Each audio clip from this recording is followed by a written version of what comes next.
Hello everyone, how are you doing? This is MD Tech here with another quick tutorial. In today's tutorial, I'm going to show you guys how to resolve the 0x81f40001 error in Microsoft Visual C++. The setup failed. One or more issues caused the setup to fail. Please fix the issues and then retry setup.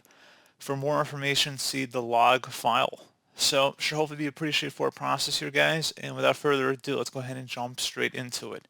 So first thing I'd recommend doing would be to open up the search menu, type in apps and features. Best result should come back with apps and features. Go ahead and open that up. On the right side, in the apps list field, go ahead and search for Visual C. You want to locate anything that says Microsoft Visual C++ and select the three-dot icon next to it, and then select the Modify button. Select Yes if you receive the user account control prompt, and then select the Repair button.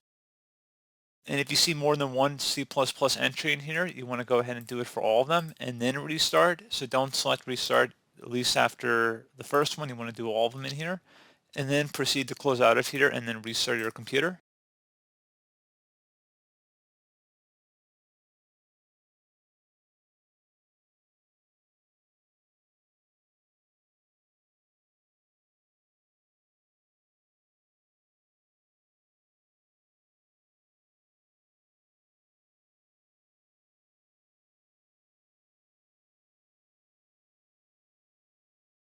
And hopefully I was able to resolve your problem. So as always, thank you guys for watching this brief tutorial. I do hope I was able to help you out, and I do look forward to catching you all in the next tutorial. Goodbye.